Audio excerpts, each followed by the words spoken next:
सभी कीड़े धीरे धीरे ताइक्सू स्टील की ओर बढ़ने लगे। उंग्याओं ने उनका निरीक्षण करना शुरू किया और वह आश्चर्यचकित हुए बिना नहीं रह सकी कि क्या जियांग ने 9 मियास्मा बिन को छोड़ दिया था।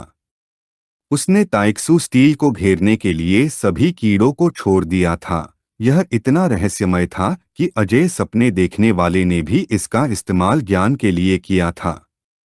कीड़े जो बहुत भूखे थे, पलक झपकते ही ताइक्सू स्टील को खा गए, कोई निशान नहीं छोड़ा। यह महसूस करने पर गु कैशेन चौंक गए। जियांग ने ताइक्सू स्टील को खुद ही अवशोषित कर लिया था, कुछ ऐसा जो वह समझ नहीं पाया। जब जियांग ताइक्सू मंदिर के शीर्ष पर खड़ा था, जियांग वुशुआंग कई सीढ़ियां चढ़ गया और उसे चुपचाप घूरने लगा। घृणा से भरी नजर से उसने इस बार हार स्वीकार कर ली, लेकिन जब वे महान जी के विलक्षण लोगों की रैंकिंग में प्रतिस्पर्धा करेंगे तो अपना सर्वश्रेष्ठ देने की कसम खाई। चढ़ना जारी रखने के बजाय वुशुआंग ने पलटकर नीचे उतरना शुरू कर दिया। बाई फेंग और तांग यिंग ने ऊपर देखा और देखा कि जियांग वुशुआंग ने भी हार मान ली है, इसलिए उन्होंने सोचा कि पीछे हटना ही बेहतर है। उनके अनुसार अब यह उचित नहीं था, क्योंकि यहाँ चढ़ने से उनकी जान लगभग चली गई थी और आगे बढ़ने से उनका सार नष्ट हो जाएगा। यह महसूस करते हुए कि जियांग ताइक्सू मंदिर पहुंच गया है, म्यू हानक्यू और लियू सान दाओ मुस्कुराने लगे और खुशी महसूस करने से खुद को रोक नहीं पाए। उनके अनुसार गुरु अविश्वसनीय थे और सौभाग्य से उन्होंने भी अपना मिशन पूरा कर लिया था।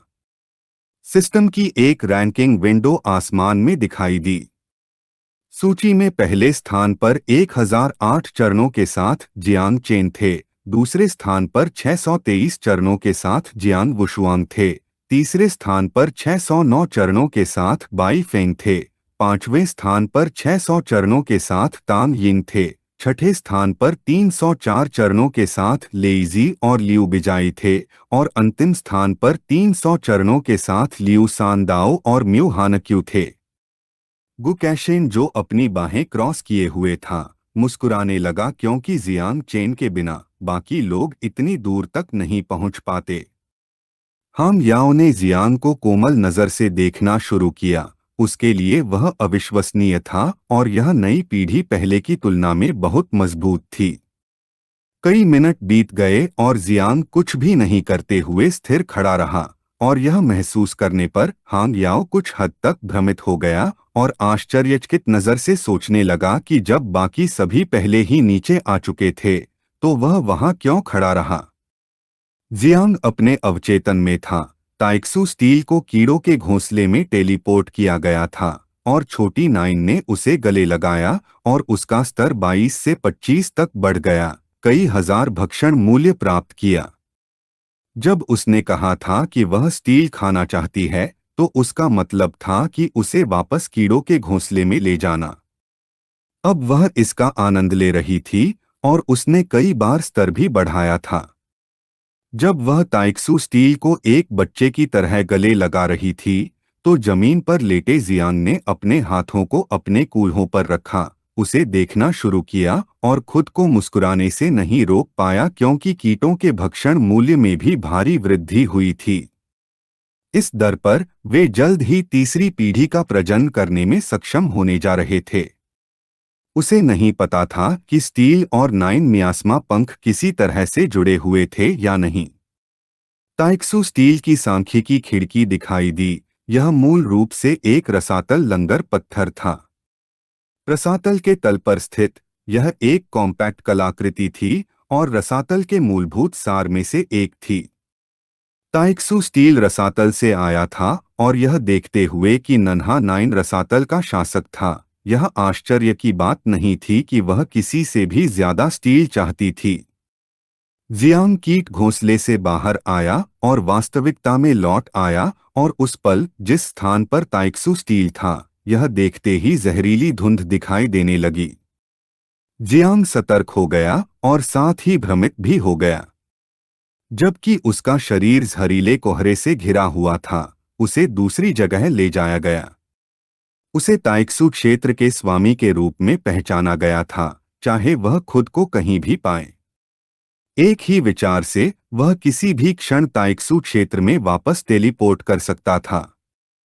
स्वामी के अलावा कोई भी ताइक्सू हॉल के दरवाजे नहीं खोल सकता था। जियांग कुछ हद तक हैरान था और उसे एहसास हुआ कि ताइक्सू स्टील ताइक्सू क्षेत्र की कुंजी थी। केवल वह किसी भी समय यहां टेलीपोर्ट कर सकता था और कोई भी इसे नहीं खोल सकता था। वह ताइक्सू हॉल को अपने अंतिम तुरुप के पत्ते के रूप में इस्तेमाल कर सकता था। उसने क्षेत्र छोड़ दिया, कूद गया और फैसला किया कि अब यहां से चले जाना बेहतर है। अभी बहुत सारी आंखें देख रही थीं। वह बाद में जांच करने के लिए अभी हॉल में प्रवेश करने से बचना चाहता था। जब वह हवा में था, होंगयाओ और गु कैशन प्रकट हुए और उसे दोनों हाथों से पकड़ लिया। उसने जियांग को एक पल के लिए अपने साथ आने के लिए कहा। वे ऊंची उड़ान भरने लगे और नजरों से ओझल हो गए। शिविर के सभी प्रतिभागी आकाश की ओर देखने लगे और सोचने लगे कि तलवार के दिव्य राजा ने जियांग को पकड़ लिया है। उन्हें लगा कि यह ताइक्सू स्टील से संबंधित होना चाहिए। कुछ लोगों ने सोचा कि यह उसके बहुत घमंडी होने के कारण हो रहा है। क्षेत्र से कुछ ही दूर बर्फ से ढके पहाड़ थे। वे दूसरे सुदूर क्षेत्र में चले गए। गु कैशिन ने उसे घूरना शुरू कर दिया। महान जिया के 3 अजय आकृतियों में से एक, सपने देखने वाला, केवल वह ही ताइक्सू स्टील को खोजते हुए देख सकता था। वह जानना चाहता था कि जियांग ने ताइक्सू स्टील को अवशोषित करने के लिए 9 मियास्मा पंखों का उपयोग कैसे किया था। गंभीर नजर से जियांग चुपचाप सोचता रहा और यह देखकर कि गु कैशिन 9 मियास्मा पंखों के बारे में जानता था, उसने सोचा कि उसने उसे मारने के लिए इस जगह पर बुलाया है। एक खुश नजर से गु कैशिन ने उससे पूछा कि क्या वह वास्तव में सोचता है कि वह 9 मियास्मा पंखों को एक जहरीले धुंध में बदल सकता है और सभी को धोखा दे सकता है। होंगयाओ, जो उसके बगल में थी, अपनी आंखें बंद कर ली और हंसने लगी क्योंकि जियांग की अभिव्यक्ति बहुत प्यारी थी। जियांग शांत हो गया क्योंकि उनकी शक्ल देखकर लगा कि वे उसे मारना नहीं चाहते थे। उसने फैसला किया कि सच बताना बेहतर होगा। एक गंभीर नजर से उसने खुलासा किया कि 9 मियास्मा पंख और ताइक्सू स्टील रसातल से आए थे, एक ही मूल साझा करते हैं। या बल्कि यह कि ताइक्सू स्टील मूल रूप से 9 मियास्मा पंखों से संबंधित था। चिंतित होने के बजाय गु कैशिन शांत रहा और उससे कहा कि उसे आपदा पर महान जिया के रुख के बारे में पता होना चाहिए। अब उसके पास 2 विकल्प थे। वह हमेशा के लिए युनमेन दलदल में रह सकता था और अपने जीवन से चिपके हुए एक निर्वासित के रूप में रह सकता था, या वह उसके साथ वापस आ सकता था और अपने अस्तित्व के लिए लड़ सकता था। लाखों लोग उसे मरना चाहते थे, यहाँ तक कि सामान्य या अजय स्तर के लोग भी। यह सुनकर जियांग घबरा गया। उसने मुश्किल से निगला और आश्चर्यचकित था क्योंकि यह उसकी कल्पना नहीं थी। ओल्ड मास्टर युनमेंग दलदल में केवल उसे बाहर निकलने का रास्ता देने के लिए आया था। उसे नहीं पता था कि वे पहले क्यों नहीं मिले थे। जब वह अपने विचारों में खोया हुआ था, होंगयाओ उसके पास आई। उसने अपनी उंगली से इशारा करना शुरू किया और एक गंभीर नजर से उसका ध्यान आकर्षित किया। पूछा कि वह किस बारे में सोच रहा था और उसे याद दिलाया कि मास्टर ने उससे एक सवाल पूछा था। उसकी आवाज सुनकर वह अपने ट्रांस से बाहर आया। आत्मविश्वास से लबरेज उसने वापस लौटने का फैसला किया, हालांकि वह अपने साथ एक विपत्ति लेकर आया था। उसने केवल बुरे लोगों को मारा था और उसे विश्वास नहीं था कि उसने कुछ गलत किया है। चूंकि उसका विवेक साफ था, इसलिए भागने का कोई कारण नहीं था। होंगयाओ ने उसकी ओर देखना शुरू किया और उसके दृढ़ संकल्प को देखकर वह मुस्कुराने लगी। गु कैशिन, जिसने अपनी बाहें क्रॉस की हुई थीं, दिल खोलकर हंसने लगा। उसे अपने शिष्य से इससे कम की उम्मीद नहीं थी। हालांकि वह इसे स्वीकार नहीं करना चाहता था, लेकिन उस समय जियागांग भी उसके जितना अच्छा नहीं था। जियांग कुछ उलझन में था क्योंकि उसे नहीं पता था कि अंकल जियागांग का इससे क्या लेना देना है। उसने अपनी आंखें बंद कीं, अपनी मुट्ठी उसके कंधे पर टिकाई और उसे याद रखने के लिए कहा कि वह उसकी बड़ी बहन है और अंकल जियागांग दूसरे बड़े भाई थे। उसने समझाया कि उस समय जियागांग लगभग मर ही गया था जब उसने आंटी टैंग को चुराने के लिए जाओ परिवार पर हमला किया था। गुरु ने उसे अपना पद संभालने को कहा था, लेकिन वह गुरु को घसीटना नहीं चाहता था और परिणामस्वरूप अंत में उसे चुजियांग शहर में निर्वासित कर दिया गया। जियांग को एहसास हुआ कि चाचा जियागांग भी जाओ परिवार के खिलाफ द्वेष रखते थे। गुकैशेन ने उनसे मुंह मोड़ लिया और कहा कि पुरानी दुश्मनी अब मायने नहीं रखती, चाहे वे अजय हों या सेनापति। जब तक जियांग की इच्छा शक्ति दृढ़ है, वे गुरु और शिष्य के रूप में उनका सामना करेंगे। जब वे जियांगन लौटेंगे तो उनकी तलवार जियांग के लिए रास्ता खोल देगी। ये शब्द जियांग को उत्साहित करने के लिए पर्याप्त से अधिक थे। जब वह अपनी बाहें पार किए हुए था, जियांग उसके सामने घुटनों के बल बैठा और उससे अपने शिष्य की श्रद्धा स्वीकार करने के लिए कहा। उसी समय शहर में सूरज उग आया और एक गगनचुंबी इमारत में सेनापतियों के बीच एक बैठक हुई। जियांगनान के युद्ध क्षेत्र के सर्वोच्च कमांडर डुआन जिंगहाई ने अपने हाथ आपस में जोड़े और शांत भाव से कहा कि चूंकि गु कैशन को छोड़कर जियांगनान के सभी 12 शीर्षकधारी राजा एकत्र हुए थे और उन्होंने सीधे मुद्दे पर आने का फैसला किया। सभी ने ध्यान देना शुरू कर दिया और उन्होंने समझाया कि उनके शोध के आधार पर जियांग चेन की जहरीली धुंध वास्तव में 9 मियास्मा पंख थे। महान जिया के वर्जित अध्यादेश के अनुसार जो कोई भी किसी प्रकार की आपदा को जगाता है या वर्जित वस्तु को नियंत्रित करता है, उसे निर्दयतापूर्वक मार दिया जाना चाहिए। इस पर दूसरों की राय पूछी जानी चाहिए।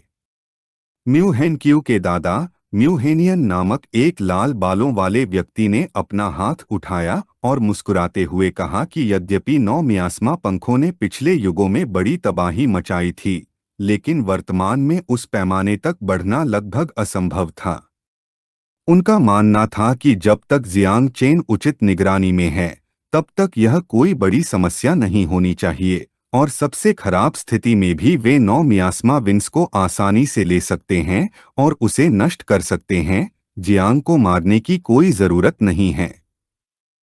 तांग जिन के पिता तांग वेनकवान नामक एक व्यक्ति ने अपना हाथ उठाया और वह उनके आकलन से सहमत थे क्योंकि ग्रेट जिया का वर्जित अध्यादेश 500 साल पहले जारी किया गया था। उस समय ग्रेट जिया अविश्वसनीय रूप से कमजोर था, लेकिन आज ग्रेट जिया मजबूत था और वे वर्जित मामलों पर अधिक लचीले ढंग से बातचीत कर सकते थे। दो जनरलों ने आपस में बात करना शुरू कर दिया ताकि यह पता लगाया जा सके कि शुरू से ही जियांग चेन से कौन जुड़ा हुआ था। उन्होंने सुना था कि म्यूहेनियन की पोती प्रोडिजी कैंप में जियांग के काफी करीब आ गई थी। जियांग चेन जियागांग का था और तांग वेनकवान की बेटी तांग जिन भी जियागांग के साथ संबंध बना रही थी। यह सुनकर तांग वेनकवान क्रोधित हो गया और उस पल कमरे का दरवाजा टुकड़ों में टूट गया, जिससे धुएं का एक बड़ा पर्दा बन गया, जिससे हर कोई सदमे में आ गया। जिस व्यक्ति ने दरवाजे को नष्ट किया था वह कोई और नहीं बल्कि जाओ परिवार का बूढ़ा जाओ युआनकवान था, जो किसी भी कीमत पर जियांग को मारना चाहता था।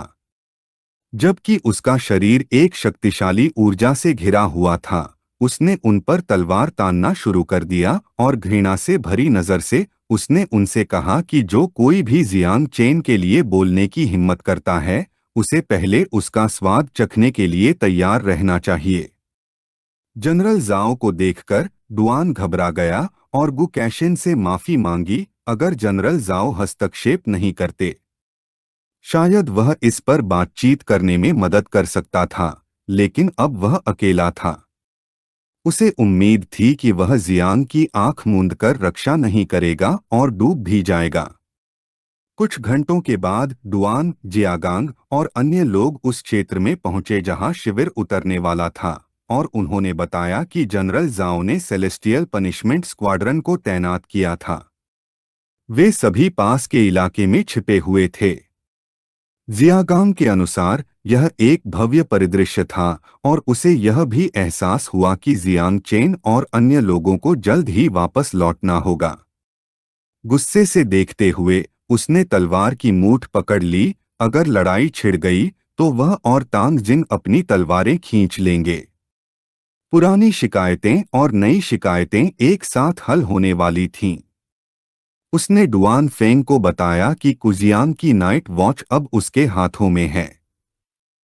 डुआन घबरा गया और अपने हाथ मिलाने लगा।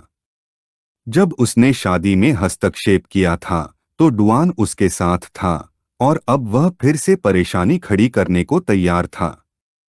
यूनक्सियाओ के, जिसने अपनी आंखें बंद कर रखी थीं, ने अपनी कमर पर हाथ रखा और उनसे कहा कि वे उसकी ओर न देखें और पूछें कि क्या उन्हें किसी मरहम लगाने वाले की जरूरत है। फेंग, जो उसके बगल में था, ने उसे चले जाने के लिए कहा क्योंकि उसे एक अच्छी लड़ाई का आनंद मिला और कोई रास्ता नहीं था कि वह इसे मिस करे। मुस्कुराते हुए तांग जिन ने बूढ़े जियानोट से कहा कि वे इतने औपचारिक रहें क्योंकि वे परिवार थे। उसने आकाश की ओर इशारा करना शुरू किया और एक चमकदार रोशनी देखी, यह सोचकर कि क्या यह जियांग चेन और दूरी में अन्य लोग नहीं थे।